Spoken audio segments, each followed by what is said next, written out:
di wilayah NTB sendiri merata dari mulai Bima, Sumbawa, dan di Lombok ini sama terjadi baik bencana alam. ya, terjadi bencana alam. Pikir-pikir berarti berat juga tugas pasar ini supaya karena terkait dengan orang yang hanyut di pantai. Kira-kira kaitannya dengan pelanggaran terhadap rencana tata ruang wilayah dengan banjir yang terjadi, yang semulanya dia bukan langganan banjir, kok tiba-tiba sekarang banjir terjadi, longsor terjadi. Assalamualaikum warahmatullahi wabarakatuh. Para penikmat Jalan Tengah di mana saja berada, kembali kita berjumpa dalam program podcast.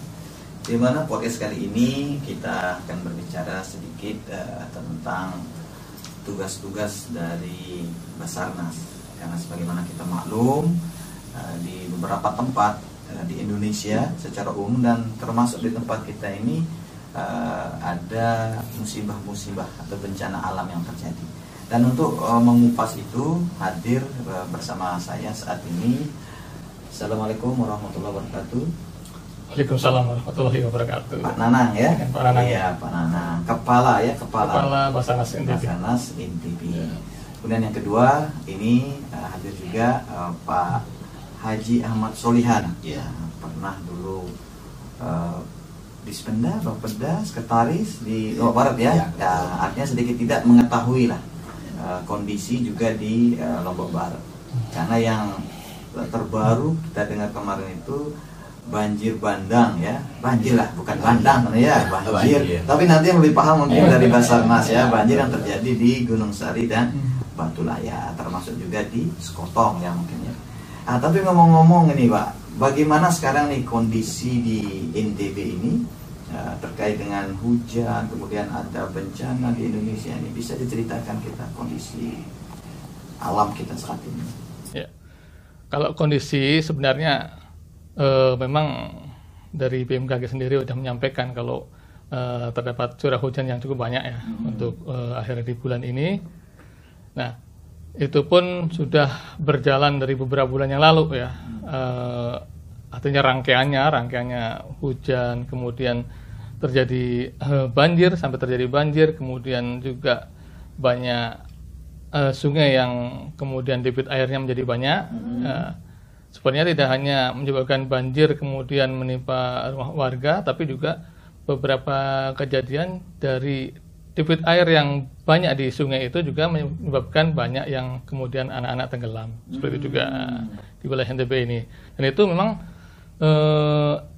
bahkan tidak hanya di NTB, tapi memang di beberapa tempat di Indonesia ini juga mengalami hal yang sama. Tapi tentunya kita akan fokus di wilayah NTB ya. Ya. Dan itu di wilayah NTB sendiri merata dari mulai Bima, Sumbawa, dan di Lombok ini sama terjadi baik bencana alam. Ya, terjadi bencana alam meskipun memang pada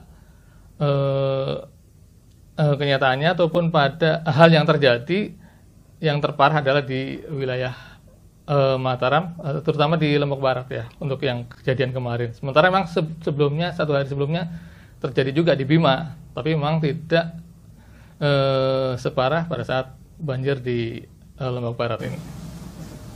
Kalau saat ini yang dari Basarnas Provinsi tangan itu mana saja ini untuk tugas-tugasnya? Ya. Sebelumnya perlu saya sampaikan juga bahwa dalam hal bencana itu hanya salah satu dari tugas Basarnas ya.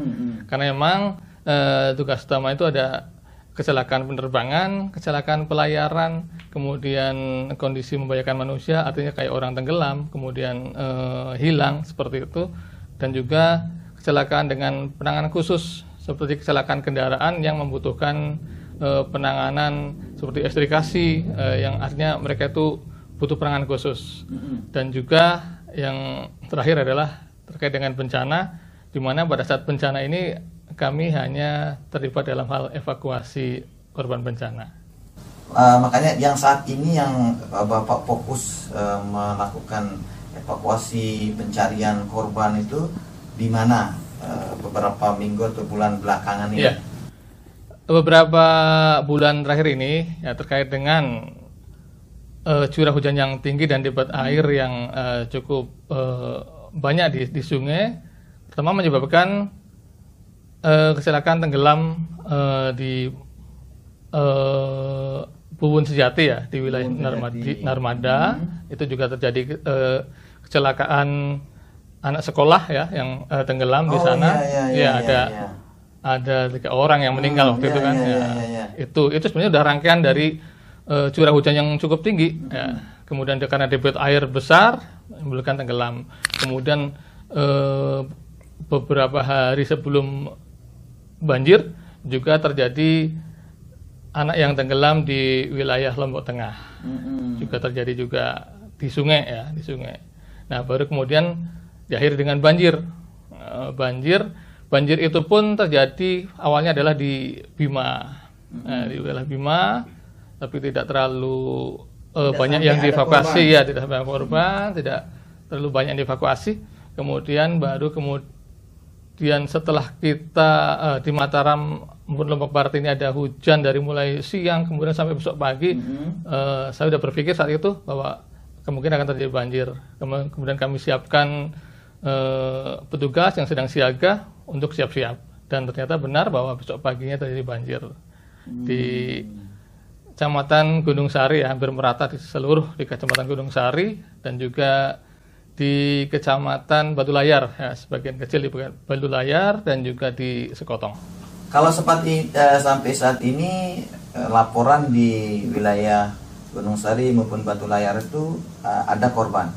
Ya, untuk di Batu Layar ada korban jiwa, ada 5 orang ya yang meninggal karena terseret arus banjir. Nah, di samping itu juga ada yang korban luka-luka, ada 7 orang. Kalau kita pikir-pikir berarti berat juga tugas pasal ini supaya karena terkait dengan orang yang hanyut di pantai seperti itu. Mirip-mirip lah kalau kita ibaratkan seperti pemadam kebakaran. Kapan ada kebakaran baru dia dibutuhkan. Nah, tetapi ada enggak semacam antisipasi dari Basarnas sendiri sebelum nanti terjadi bencana? Ada enggak misalnya semacam koordinasi dengan pemerintah daerah atau menghubungi aparat setempat di sana karena daerah Bapak ini dia daerah rawan musibah segala macam, karena kan sebagaimana kita maklum kemarin waktu gempa juga pusatnya di sana. Sekarang nah itu ada nggak semacam langkah atau komunikasi untuk mengantisipasi biar nggak terlalu berat tugasnya Basarnas nanti? Iya, tentunya terkait dengan bencana tidak ada satupun badan ataupun lembaga yang mampu menangani bencana secara sendiri, tidak ada. Makanya tentu saja kami juga berkoordinasi ataupun bekerja sama dengan pemerintah daerah, kemudian baik lembaga atau instansi pemerintah yang lain terkait ataupun juga swasta. Kami juga akan bekerja sama dengan mereka juga terkait dengan bagaimana sih mengantisipasi bencana. Tapi kami sebenarnya lebih ke kewaspadaan atau kesiapsiagaan bencana. Kalau memang ada institusi lain yang fokus di mitigasi bencana, tapi kalau kami lebih ke kesiapsiagaan menghadapi bencana. Jadi bagaimana kita menyiapkan masyarakat itu siap terhadap bencana, kan seperti itu. Artinya bagaimana kita bisa kami biasanya melatih personil, mungkin juga berikan himbauan atau bimbingan kepada masyarakat terkait dengan seperti evakuasi mandiri pada saat terjadi bencana itu apa sih yang harus mereka lakukan, seperti itu. Kami biasanya melaksanakan seperti itu, baik itu ke masyarakat langsung maupun juga ke anak-anak sekolah melalui jadi pemahaman evakuasi mandiri, pemahaman bencana secara dini. Terkait dengan antisipasi bencana, ini Pak Solihan yang pernah jadi pejabat di Lombok Barat, kan ada daerah-daerah yang sudah langganan banjir, Pak. Termasuk di Kota Mataram juga ada daerah-daerah yang sudah langganan banjir.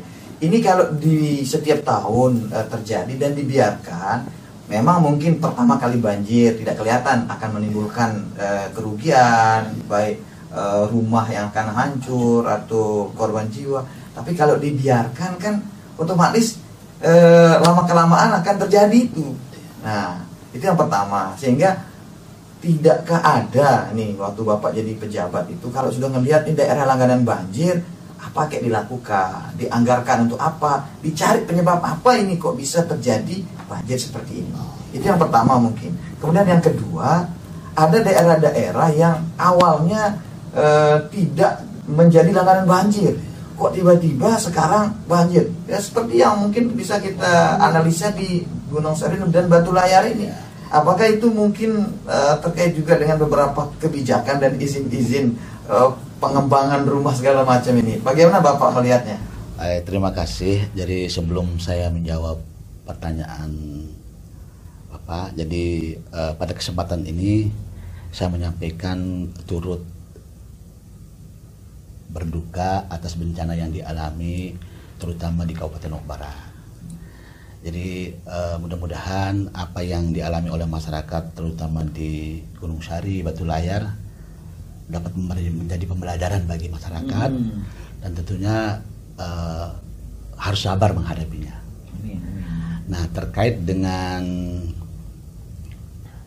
zona atau kawasan-kawasan yang rawan bencana, itu memang di dalam rencana tata ruang wilayah Kabupaten Lombok Barat tahun 2011 yang sampai saat ini masih berlaku, masih diberlakukan. Artinya sudah ada zona-zona pemukiman, zona-zona hutan lindung, pesisir pantai, termasuk zona-zona yang rawan bencana tadi dibilang tadi itu.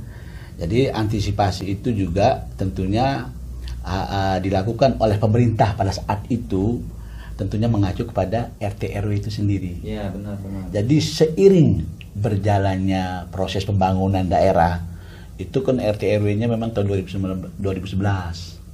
Sekarang tahun 2021 perlu adanya mungkin update daripada peraturan daerah itu tentang RT RW. Jadi kemungkinan besar di samping bencana alam itu merupakan musibah, tapi ada mungkin di situ kekeliruan atau kelalaian daripada pengambil kebijakan. Nah, terutama dalam zona misalnya contohnya pembangunan jaringan jalan di jalan kabupaten kota di situ, tapi tidak didukung dengan saluran irigasinya, tidak mencukupi itu contohnya begitu ya. Atau mungkin ada izin pembangunan perumahan yang di situ memang ada cekungan tempat bencana, tapi diberikan izin di tempat itu gitu. Sehingga seharusnya tidak diizinkan. Seharusnya itu bukan lokasi pembangunan perumahan. Oh, berarti ini bisa dikatakan pelanggaran terhadap RT RW gitu ya? Ya mungkin gitu ya. Kita kan harus mengkaji lebih ya, tapi ini kenyataannya bahwa ada wilayah yang cekungan yang memang dasarnya bencana itu di situ, tapi di situ ada pembangunan perumahan. Di samping itu juga ada saluran-saluran pendukung yang memang dipersyaratkan untuk pembangunan itu ada ruang terbuka hijau 20% dari pembangunan, terus ada saluran. Nah, itulah yang belum konsisten pelaksanaannya oleh pengembang atau mungkin karena kurang kontrolnya di pemerintah daerah dalam melaksanakan peraturan daerah itu sendiri. Nah, seiring berkembang itu tentunya kita sebagai pemerintah harus mengikuti perkembangan pembangunan. Tentunya perda yang mungkin sudah perlu kita rubah harus segera kita rubah kembali mengikuti proses perubahan pembangunan yang akan kita laksanakan. Sampai saat ini masih menggunakan perda 2011. Yang notabene itu sudah terjadi pertumbuhan yang sangat banyak itu. Terkait tadi dengan daerah rawan bencana atau setiap hujan dia langganan banjir, setiap ada musibah ada selalu musibah terjadi di sana. Ada enggak perhatian khusus pemerintah dari segi anggaran? Contoh setahu saya di daerah Sekotong, kalau Gunung Sari Batu Layar ini kayaknya tumben ini Pak terjadi banjir kayak gini. Makanya kita ada sedikit heran gitu kan, loh kok bisa gitu. Nah sebelum kita kaji ke sana, coba kita lihat dulu yang sudah memang langganan banjir seperti Sekotong di daerah Bunmas, atau ini kita kalau mau menuju ke Sekotong itu, Sekotong yang pertama itu kalau nggak salah namanya Sekotong Tengah ya. Nah itu juga saya lihat kok setiap hujan ini dia banjir, kok nggak ada antisipasi. Lagi 6 bulan nih ada banjir tahun lalu penyebabnya ini ya, disingkirkanlah penyebab banjir itu. Nah kalau dulu Bapak nih dari segi anggaran perhatian pemerintah pada wilayah-wilayah yang langganan banjir lah kita bilang, kita sebut saja dulu banjir gitu, ada enggak sepengetahuan Bapak? Jadi antisipasi terjadinya banjir pada di wilayah yang memang sering terjadi banjir, memang kita tidak menutup mata pemerintah daerah pada saat itu gitu ya. Alokasi anggaran untuk perbaikan jaringan irigasi, jaringan air, hutan segala macam, hutan lindung, hutan konservatif kita perbaiki. Artinya antisipasi misalnya adanya kekurangan pohon-pohon di hutan itu, sehingga terjadi debit air yang turun tidak bisa diserap oleh tanah sehingga meluap banjir. Itu hutan-hutan yang notabene kurang pohon-pohonnya gitu ya. Terjadinya apa istilahnya, bukan deforestasi mungkin namanya itu ya, tapi istilahnya kekurangan pohon untuk menampung air. Nah itulah tentunya dengan ada penanaman pohon. Antisipasi dari pemerintah daerah wilayah hutan-hutan yang kurang pohon diberikan tanaman pohon, adanya penanaman bakau-bakau itu untuk pesisir pantai itu jangan sampai terjadi banjir lagi. Itulah antisipasi yang kita lakukan pada saat ini. Mungkin dalam pengetahuan kami dari kondisi yang 2 tahun ini terjadi ada pandemi, mungkin alokasi anggaran ke situ mungkin tidak seperti yang kemarin, minim artinya untuk itu. Jadi antisipasinya hanya sebatas sampai di situ gitu, dan tidak bisa melakukan suatu perbaikan kalau masyarakat sendiri tidak memperbaiki dirinya sendiri gitu. Sedang juga konsistennya pada pengembang dalam melaksanakan pembangunan, juga pengawasan daripada pemerintah untuk melaksanakan peraturan daerah yang dibuat dalam implementasinya di masyarakat. Ada nggak kira-kira kaitannya dengan pelanggaran terhadap rencana tata ruang wilayah dengan banjir yang terjadi, yang semulanya dia bukan langganan banjir, kok tiba-tiba sekarang banjir terjadi, longsor terjadi, itu ada nggak kaitannya dengan pelanggaran lah, korelasinya. Ini seharusnya zona hijau kok ada pembangunan, ini seharusnya zona ini kok dibangun. Nah, ini yang kita setback gitu ya, karena aturan RTO-nya lama. Jadi zona hijau itu sudah terkikis gitu. Kalau kita melihat pembangunan sekarang gitu ya, itu zona hijau sudah dibangun, seharusnya dibangun ya. Padahal itu aturan RTO-nya benar juga pada saat itu, tapi sekarang sudah mungkin ada perbaikan zona hijau itu. Tapi zona hijau artinya Bapak sudah melihat bahwa di sini ada pelanggaran gitu kan. Kalau berdasarkan RT RW tahun 2011, daerah ini kan daerah hijau, tidak boleh bangun. Tapi sekarang ada pembangunan di sana, RT RW-nya belum dirubah kan gitu. Dia tidak salah sebenarnya.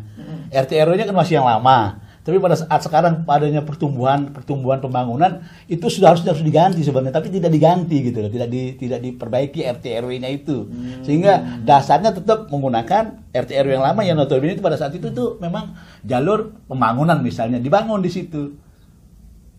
Padahal berdasarkan perkembangan seharusnya jangan dibangun. Jangan gitu dibangun. Ya? Nah, itulah perlunya ada penyesuaian rancangan tata ruang sehingga kita selalu mengikuti tata ruang yang terbaru. Itu mungkin suatu kekeliruan, atau mungkin kalau dikatakan pelanggaran, mungkin saya bilang tidak terlalu vulgar pelanggaran, tapi ada kekeliruan di dalam pelaksanaan RT RW itu sendiri. Kalau dari Basarnas sendiri, ada enggak masukan Pak ke pemerintah? Nih mumpung kita punya kesempatan nih, punya acara kita ini, ada enggak masukan pemerintah terkait tadi dengan pemberian izin, mungkin dibangunkan ini, dilakukan ini segala macam tuh, ada kira-kira Pak? Ya, kalau dari kami ya, kita melihat dari kemarin proses evakuasi banjir itu, Bahwa rata-rata itu adalah di perumahan. Ya. Saya tidak tahu persis kenapa paling banyak kami evakuasi adalah di perumahan, baik itu di Kekait, kemudian di Gunung Sarinya, kemudian di Sesele, kemudian di Ranjok, Meninting, Dulayar, itu adalah rata-rata semua dari perumahan, dari perumahan. Nah, saya tidak tahu persis apakah karena perumahan itu yang bermasalah ataupun karena mungkin di perumahan itu masyarakat berkumpul di situ, atau artinya ada kepadatan penduduk di situ, makanya kami banyak evakuasi di perumahan. Saya tidak tahu persis, tapi kenyataannya seperti itu. Nah, dan kami mungkin berharap bahwa pada saat pembangunan perumahan pun sudah dipikirkan gimana sih untuk jika terjadi hal kebencanaan banjir, bagaimana caranya untuk mempermudah kami melaksanakan evakuasi, baik itu mungkin jalannya, kemudian gang-gangnya tidak sempit dan segala macam. Itu karena akan permudah untuk pelaksanaan evakuasi. Oh, mantap. Itu masukan yang pertama, Pak ya. Harus jalan lebar. Kalau sempat terjadi musibah, banjir segala macam, gampang evakuasi. Kalau dari segi, mohon maaf nih Pak, anggaran, gimana perhatian pemerintah nih? Dari segi anggaran, apakah saat ini peralatan yang Bapak miliki, personel yang Bapak miliki, itu sudah mencukupi atau perlu ditambah? Ya, kalau hal itu emang perlu ditambah ya, perlu ditambah baik dari, terutama untuk peralatan dan personil. Peralatan dan personil kami masih kekurangan, seperti mungkin kayak kendaraan untuk evakuasi, kemudian karena kemarin pada saat evakuasi banjir, karena biasanya pada saat banjir itu merata dan banyak titik ya, banyak titik. Pada saat itu kami bisa merasakan persis bahwa kondisi kendaraan untuk evakuasi pun kami akan kekurangan, karena harus di banyak tempat, tidak bisa bergantian karena bersamaan. Kemudian juga personil kami juga terbatas, itu yang perlu ditambah baik personilnya maupun kendaraan dan peralatan tentunya. Bisa lebih spesifik Pak, siapa tahu ini nanti mungkin ada dermawan yang nonton ini, dia lihat, oh ini kekurangan ini, ada orang-orang dermawan yang kaya raya bantu, atau pemerintah juga teringatkan dengan acara kita ini. Bisa mungkin lebih spesifik kalau peralatan atau kendaraan yang dibutuhkan apa? Ya, kalau kendaraan itu adalah truk angkut personil, ya, truk angkut personil, dan juga kendaraan yang memang di dalamnya sudah ada satu box peralatan khusus untuk evakuasi. Jadi kita bergerak itu sudah ada kendaraan untuk angkut personilnya, dan juga kendaraan yang memang sudah diisi dengan lengkap dengan peralatannya di dalamnya. Nah, ini sudah ada atau Bapak ngelihat di daerah lain? Ini sudah ada, tapi kurang. Hanya beberapa punyanya. Sementara pada saat yang kondisi bencana massal seperti ini dan di tempat yang berbeda, kami tidak bisa bergantian. Tapi kita harus sana ada, sini ada, seperti itu. Kendaraan itu disebut apa dia? Misal kalau di kesehatan kan namanya ambulan. Di sana sudah ada anu dorong untuk tempat tidurnya, ada oksigen. Kalau Bapak ya, kendaraan yang lengkap itu namanya apa? Ada rescue compartment. Nah, itu ada. Sekarang berapa unit yang dimiliki? Kami hanya punya 2. Butuhnya berapa unit lagi? Ya, paling ada. Paling untuk di karena kan kami ada di NTB ini, kami ada di Mataram ini sebagai kantor pusatnya. Kemudian kami juga ada posnya di Lombok Timur, ada posnya di Sumbawa, ada posnya di Bima. Dan yang dibutuhkan di sini paling enggak masing-masing pos itu udah punya 1 setidaknya. Nah, sehingga dari yang ada saat ini butuh lagi 5 atau berapa? Ya paling enggak minimal 3 itu. Ya lah, kalau yang di air Pak, kalau tadi kan di darat, kalau yang di air cukup sudah. Kalau yang di air sebenarnya ini butuh besar karena terkait dengan kalau rubbernya itu kami juga hanya ada beberapa ya, kan memang ada beberapa yang rusak, itu juga perlu juga rubber bootnya, kemudian juga mesinnya juga ya perlu juga ada penambahan. Kayak kemarin yang kami pakai adalah 25 PK, sementara yang dibutuhkan sebenarnya 40 PK karena pada saat banjir kemarin kan air aliran sungai itu deras sekali. Kalau menggunakan 25 PK kami tidak mampu menembus derasnya air itu ya, air banjir yang mengalir itu. Kendaraan di air juga dibutuhkan Pak ya. Ya. Mesinnya juga perlu ditingkatkan kapasitasnya. Kalau personil saat ini berapa dan ideal apa yang Bapak butuhkan tambahan berapa orang? Ya, kalau personil saat ini untuk di NTB sendiri ada 103 ya. 103 itu bukan rescuer semua, tapi dia masih campur dengan yang di administrasi dan lain-lain. Yang untuk rescuer atau yang di lapangan itu hanya ada 60 orang. 60 orang kalau itu seluruh NTB ya, bukan di Mataram aja. Itu paling nggak kami perlu ada 2 kali dari itu. Lagi 120 kurang lebih gitu. Ya, maksudnya tambah 60 lagi paling nggak semua. Untuk Untuk idealnya karena satu tim itu paling nggak 12 orang, dan kemudian untuk satu pos siaga atau pos SAR itu harus ada 2 tim. Kalau pegawai di Basarnas ini dia ASN atau? Dia ASN. ASN ya. ASN. Terus cara perekrutannya gimana? Kalau perekrutannya itu lowongan. memang perekrutan PNS, perekrutan ASN dari pusat seperti itu ya. Iya. Satu lagi Pak, kalau di pariwisata kan itu ada namanya Pokdarwis. Ya. Ini sebagai upaya dari pemerintah atau dinas terkait untuk melibatkan masyarakat dalam bagaimana menjaga tempat-tempat wisata. Nah, kalau di Basarnas sendiri ada nggak bikin macam itu? Jadi ya Pokdarwis itu adalah merupakan potensi dari kami. Jadi karena kekurangan dari tenaga kami, tapi artinya kami koordinasi sama mereka. Kami juga melatih yang Pokdarwis itu juga kami yang latih, gitu. Tapi artinya pada saat awal mereka bisa melaksanakan kegiatan pertolongan terlebih awal karena mereka yang berada di lokasi. Kemudian baru kami akan menyusul ataupun memberikan perkuatan. Saya kira kalau di pariwisata ada Pokdarwis dibikin, mungkin sekaligus masukkan juga ini mungkin di Basarnas bikin juga Pokdarben gitu kan, kelompok sadar bencana gitu. Jadi saya coba jangan melibatkan yang sudah ada tugasnya ini gitu. Jadi mereka bahwa kami juga memang ada MOU dengan mereka, baik itu yang Pokdarwis itu, kemudian juga ada organisasi-organisasi pemuda kami juga libatkan, termasuk dengan nelayan juga. Nelayan karena banyak kejadian nelayan yang hilang kan. Itu juga kami juga berkoordinasi dengan nelayan, kami kami kumpulkan, kami berkoordinasi dengan mereka, dan juga termasuk dengan pramuka, kemudian ada tagana, itu adalah potensi kami. Ada juga unit SAR yang secara mandiri, unit SAR di Lombok Timur itu pun kami melatih mereka. Jadi pada saat ada terjadi sesuatu, mereka sudah punya kemampuan untuk melaksanakan evakuasi. Setidaknya sebagai tindak awal untuk melakukan evakuasi, baru kami memberikan perkuatan.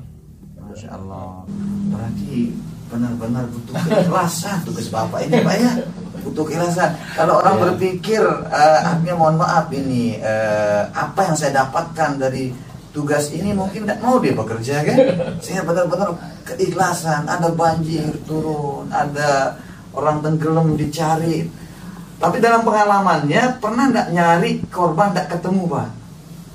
Iya, ya pernah juga ya, terutama kalau korban itu tidak jelas untuk lokasi kejadiannya. Seperti contohnya misalkan nelayan, biasanya nelayan yang hilang, keluarganya melaporkan itu biasanya udah 2 hari atau 3 hari, dan keluarganya itu juga tidak tahu biasanya dia mencari ikan di wilayah sini, jadi nggak pasti. Sementara kami harus mencari di mana kalau ininya juga tidak pasti tempatnya seperti itu. Itu yang kadang membuat tidak ketemu, tidak ditemukan korban, apalagi wilayah lautan kita kan luas juga gitu. Sementara tidak pasti mereka melaksanakan mencari ikannya di wilayah mana, hanya biasanya kalau nggak di titik A, kalau nggak di sini, kalau ada di sini, seperti itu. ketika melaksanakan tugas mengevakuasi, mencari korban yang hilang, ketemu kan ada kepuasan Pak ya. Yeah. Ada kepuasan, kebahagiaan tersendiri lah. Yeah. Hilanglah capeknya seperti itu. Tapi ada juga mungkin pengalaman pahit Pak. Udah lelah nyari, nggak ketemu, diomelin gitu Pak ya. Apa nih gimana gitu. Ada mungkin juga itu Pak ya? Iya, itu hal yang biasa ya, Sudah yang risiko biasa, tugas, sudah ya. risiko tugas kami, dan kami bisa memaklumi ya psikis dari keluarga korban. Ya. Pada saat itu tentunya dia tidak bisa berpikir jernih, tapi dia pasti memikirkan, wah anak saya hilang dan seperti apa. Pasti dia menuntut untuk bahwa kami sebenarnya punya prosedur pencarian itu seperti apa. Itu misalnya kalau mereka kan tidak memahami itu, ya biasanya mereka menuntut ini itu segala macam yang di luar prosedur Iya. kami seperti Tapi itu. insya Allah setelah tayangan kita Ya. ini Pak, nanti masyarakat sedikit memahami lah tugas Bapak yang berat, tetapi peralatan yang masih kurang. Tugas Bapak yang sangat berat, membutuhkan keikhlasan, tapi personil juga masih kurang. Nah ngomong-ngomong tugas Basarnas yang berat ini Pak Solihan, dulu ketika menjadi salah satu pejabat kan sering juga dalam pembahasan APBD terlibat kan, baik ketika sharing dengan DPR maupun dengan eksekutif sendiri gitu. Nah dulu bagaimana perhatian terkait Basarnas ini mungkin berbeda dengan institusi daerah, UPD daerah. Iya, berbeda ya. Berbeda. Jadi Iya, iya. Basarnas itu langsung ke pusat. Pusat ya. Jadi di daerah itu istilahnya ada Badan Penanggulangan Bencana Daerah. Itulah alokasi dana untuk bencana itu cukup besar juga untuk itu. Jadi perlu mungkin koordinasi Pak antara Basarnas dengan Badan Penanggulangan Bencana Daerah. Iya, itu. iya, iya, iya. Itulah kenapa dibentuknya BPBD itu, karena memang antisipasi bencana daerah itu. Dulu kan masih terintegrasi di dinas sosial. Di situ penanganan bencana. Tapi sekarang dengan adanya BPBD sudah memang fokus untuk mengantisipasi bencana daerah. Di situ terbentuklah Badan Penanggulangan Bencana Daerah. Gitu. Nah, terus gimana tuh hubungannya Pak Basarnas dengan BPBD itu? Ya. Apa itu ada garis komando atau dia mandiri sendiri-sendiri? Garisnya hanya garis koordinasi. Oh, garis koordinasi. Karena memang kalau BPBD itu terkait dengan mitigasinya, kemudian pada saat bencananya dan juga pasca bencana penanganannya. Sedangkan Basarnas hanya terkait dengan evakuasi korban bencana. Nah, berbedanya adalah situ terkait dengan evakuasi. Kalau misalkan ada banjir, tapi dia tidak ada korban, tidak ada yang perlu dievakuasi, kami mungkin tidak perlu tur. Seperti itu. Kami lebih ke penanganan korban. Makanya tidak hanya bencana aja sebenarnya kan, kecelakaan kapal, kecelakaan kendaraan juga dari kami. Terakhir nih Pak, terakhir. Beberapa hari kemarin kita sempat baca atau dengar ya, kira-kira via WhatsApp, apakah ini benar atau tidak, saya sih belum cross check ke pihak terkait dengan aktivitas Gunung Rinjani. Nah ini kan sudah ada isu-isunya ini, kalau terjadi artinya erupsi apa segala macam itu, ada nggak komunikasi yang dari Basarnas sendiri lakukan dengan pihak yang terkait dengan aktivitas gunung berapi seperti ini? Ya, sudah lama sekali ya kami menjalin koordinasi baik dengan Taman Nasional Gunung Rinjani ya. Kami juga melatih para porternya, gimana bisa mereka melaksanakan tindakan pertolongan awal kepada para pendaki, misalnya seperti itu. Kemudian juga dengan TNGR-nya sendiri, kami juga ada koordinasi terkait dengan pelatihan SAR-nya, termasuk juga dengan pemerintah daerah dengan BPBD-nya, yaitu terkait dengan jika terjadi erupsi kawasan mana yang perlu evakuasi, kira-kira di radius seberapa yang perlu ada evakuasi untuk masyarakatnya, seperti itu. Oh mantap, alhamdulillah.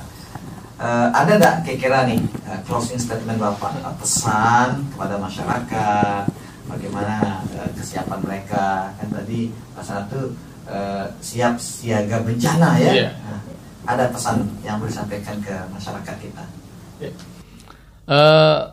Untuk pesan kami bahwa kepada masyarakat bahwa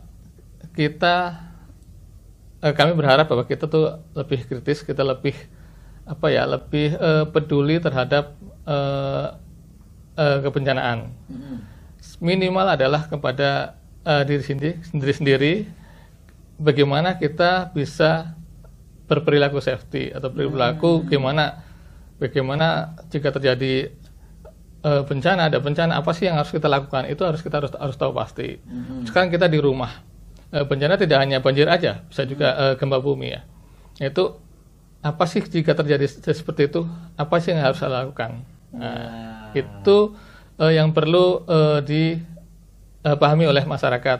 Dan juga misalkan terjadi hujan lebat, dari hujan lebat apa yang harus kita laksanakan atau kita lakukan agar kita safety aman.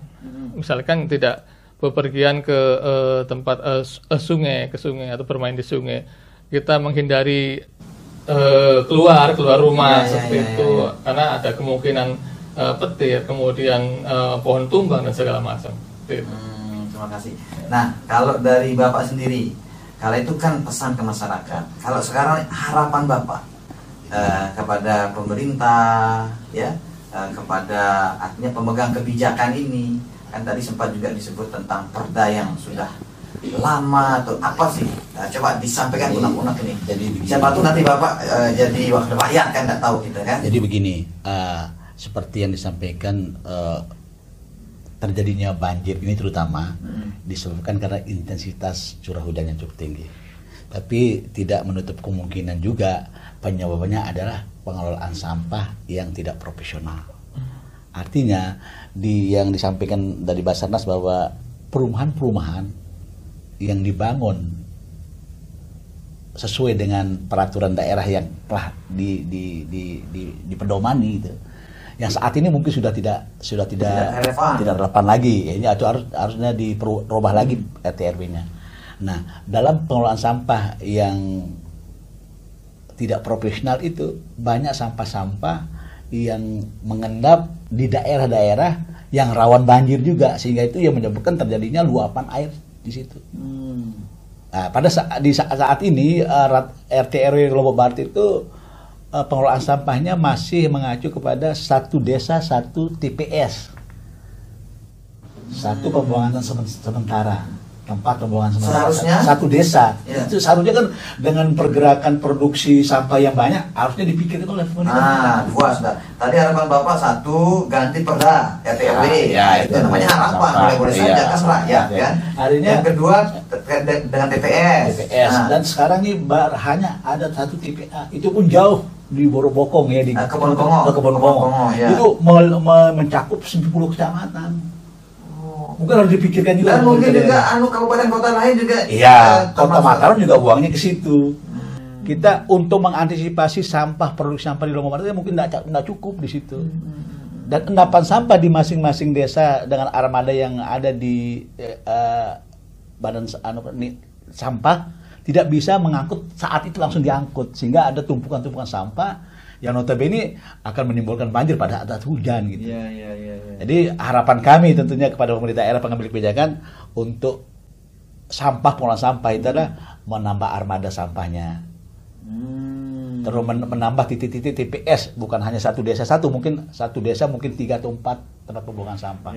Yang tentunya itu berimplikasi pada armada, sehingga buangan itu tepat tersalurkan ke TPA, tempat pembuangan akhir itu. Jadi itulah harapan kami. Pertama tentunya rencana tata ruang wilayah itu harus diupdate kembali. Yang kedua, dalam pengelolaan sampah harus profesional. Artinya TPS itu harus memadai dengan produk sampah yang dihasilkan oleh Kabupaten Lombok Barat, masyarakat Lombok Barat. Jadi masyarakat Lombok Barat tentunya jangan lengah, buanglah sampah pada tempat, jangan buang sembarang di sembarang tempat. Ada ini ucapan bijak, sampah dibuang sembarang tempat, musibah datang sembarang waktu. Jadi terima kasih Bapak-bapak atas keluangan waktunya, dan kepada para penikmat kurang lebihnya saya mohon maaf. Demikian yang bisa kami sajikan. Hadanallahu wa iyyakum ila sabilil falah wal muwaffiq liqawmit thoriq. Wassalamualaikum warahmatullahi wabarakatuh. Waalaikumsalam.